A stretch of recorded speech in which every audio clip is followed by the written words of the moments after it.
Hey guys, this is Mrs. Harbin, and we are continuing our Chapter 4 study of operations and functions with logarithmic functions in 4.6. Now, I honestly don't know if this is the first time that you have seen logs or logarithmic functions. I don't know where you have gotten to in content in years past, so this might be your first time seeing logs and logarithmic functions.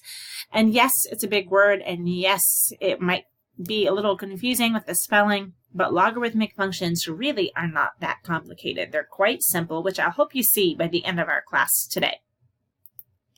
Our life application for this unit continues to be the student will be aware of angles in creation.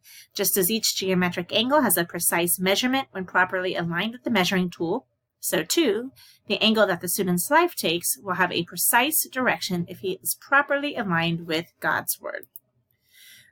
Our objective for the lesson is you, the student, will convert between exponential and logarithmic form, evaluate logarithms of numbers, and graph logarithmic functions. So we're doing 3 different things with logs today. Now, hopefully you see this word and you're like, hey, there's a familiar word that I know. I know what exponents are, and I remember what exponential functions are, and if you do, then good. That's going to be super helpful. Remember that this whole unit is all about inverse functions. We've looked at the inverse of trig functions, for example. Today, we're going to look at the inverse of the exponential function. The inverse of the exponential function is called the logarithmic function. Now, think back to what you remember about the exponential function.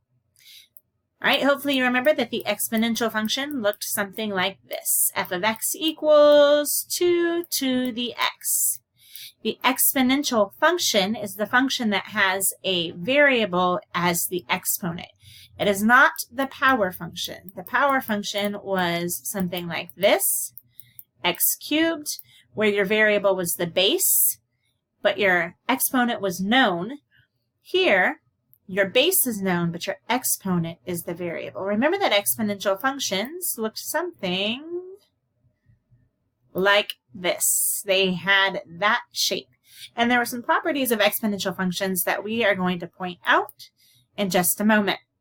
Let's look at the graph of the exponential function f of x equals 2 to the x. Now you see that there are 2 graphs here. We're going to take a look at this first one. This top graph is our f of x equals 2 to the x. I did not follow that line very well, but you get the idea.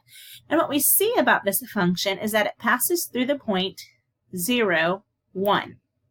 So think about that for a second. Y is, when x is 0, y is 1. Well, 2 to the 0 power equals 1. What if we change our base? What if our base was 5? Would x still be 0 and y still be 1?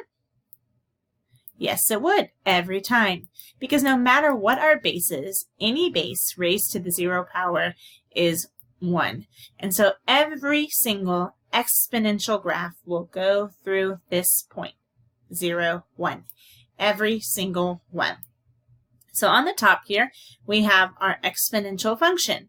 It is a function. It is 1 to 1, which means the inverse is also going to be a function. In order to determine our inverse graphically, we have our identity equation here, y equals x, and then we've reflected our points across that line. Now, if an exponential function has a point all the time at 0, 1, then the inverse of that, remember we just swap our x and our y, the inverse will always have a point at 1, 0. 1, 0. Up, yep, here it is. So our inverse of the exponential function is the logarithmic function. It will always have a point at 1, 0. And you can tell by looking at it that it is the reflection of or the inverse of that exponential function. Now, how we write that is using this terminology right here. And here's why. So let's say we have f of x equals 2x. We know that in previous inverses, we've just written y as 2x, and then we've swapped our x and our y. In this case, x equals 2y. Well, that is true, That's still the inverse, but do you know how to solve for y? Do you know what operations you could do to solve for y? Well, neither did mathematicians. There wasn't a method to solve for y, and so mathematicians created or defined this logarithm to represent the inverse function so that they could solve for y. Here is the formal definition of a logarithmic function. F of x equals log x to the base a. You can also say log base a x, where a is greater than 0, a cannot be equal to 1, and x is greater than 0. It is the inverse of the exponential function f of x equals a to the x. Now, let's talk about these things really quickly and the relationship between this and an exponent. So in our power function, we had our base, 2 to the x. Let's represent that instead of 2. Let's represent our base with a to the x. Okay. And according to our definition here, a must be greater than 0, and a cannot be equal to 1.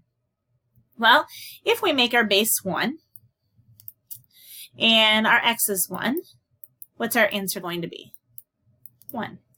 What if our exponent is 2? 1. What if our exponent is 3? 1. What if our exponent is 4? 1. Okay, no matter what we do, when we have a base of 1, we always get 1. So we're going to say that for logarithms, our base cannot be 1.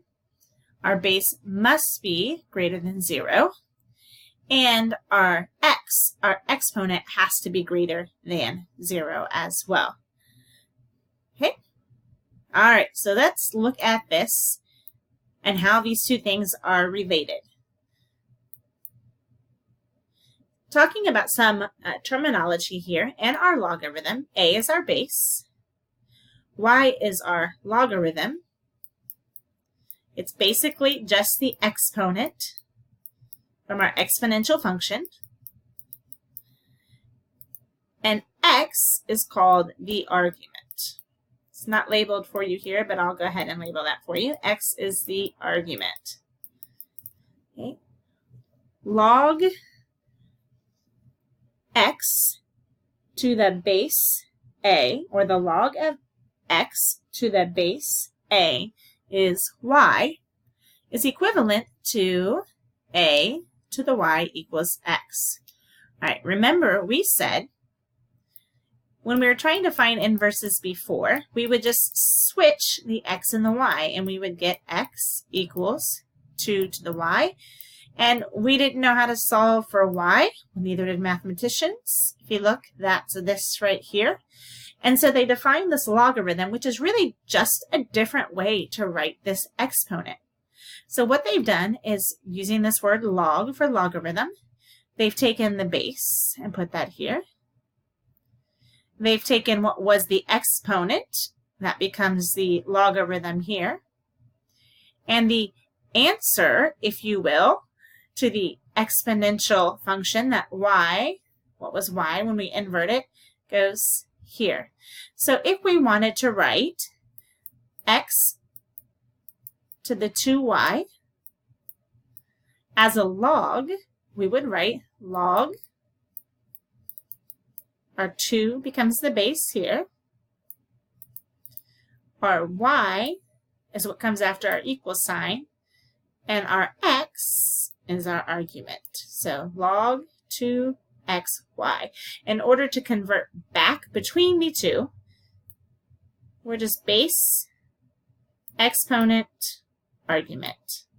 Base, exponent, argument. Hopefully you can see the relationship between those two things there. All right, again, this is our original exponential function. This is our inverse exponential function. And this is the logarithm, which is another way to write the inverse exponential function. Another way to write the inverse. Remember, this logarithm is just an exponent. Whoop, and I wrote over the text there, every graph of a logarithmic function passes through 1, 0. We just said that earlier, since every exponential function has to pass through 0, 1, because anything raised to the 0 power is 1, then every logarithmic function also has to pass through 1, 0, according to our inverse properties. Let's take a look at this example. We want to switch this expression here that's written in logarithmic form to exponential form. We would read this as the log of 64 to the base 4 is y. What we want to know then in exponential form, we write our base first. This is our base and this is our base. So this is 4. This is our logarithm, which is just an exponent. So we write that here. And this is our argument, which is the answer to an exponential function, 64. And really what we want to know is 4 to what power is 64? Now we could do that one mentally. So 4 to the second power, no, that's 16. 4 to the third power, there we go, y equals 3. 4 to the third power is 64. But not all logarithms are that easy to solve mentally. So calculators can definitely help us with that. This is the log form. This is the exponential form. Notice that our log here is our exponent here. The base is the base. And the argument, A for argument, A for answer. A is the argument, A is the answer. All right, let's try to write this one in logarithmic form. Here's our base. So our base stays in the same place in a base and a log. Remember, our exponent is our logarithm. Comes here. And our answer is our argument, 1 over 243. Now, you may be wondering why there's this big 3 looking thing, kind of.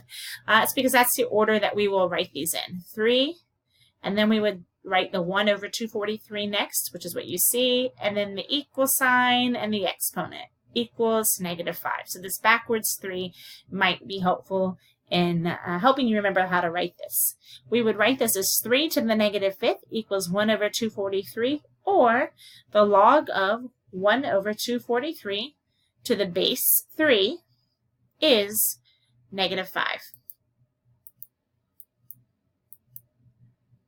All right, let's prove that the log of 1 to the base a is 0 for all a's greater than 0 when a is not equal to 1. Okay. Well, let's write the first exponential form. Base to the exponent equals answer. A to the 0 equals 1. Yes, that's true. In fact, anything to the 0 power is 1. It says for all a's greater than 0. I could do 72 to the 0 power, and in fact, it's still 1. So therefore, log of 1 to the base a, no matter what your base is, equals 0. A logarithm with a base of 10 is called a common logarithm. The base of a common logarithm is not usually written, it's implied. There are a lot of things in math that are implied. For example, when you see x squared or any variable and there's no number in front of it, you know that the 1 is implied. When you see a root symbol with no index, you know that it's a square root or an index of 2 that's implied. And when you see a logarithm with no base, then it's a base 10. So the log of 1,000 equals 3 really means the log of 1,000 to the base 10 equals 3. If we were to write that in exponential form, 10 to the third equals 1,000, and that is true. Sorry, 1, 2, 3 zeros there. All right, log of 4.39 is approximately 6.6425, means that log of 4.39 base 10, or 10 to the 0.6425 equals approximately 4.39. Now, we are almost out of time, but I've got a few more examples to do as we talk about one other special kind of log in this section. So let me stop here, and I will see you in part 2.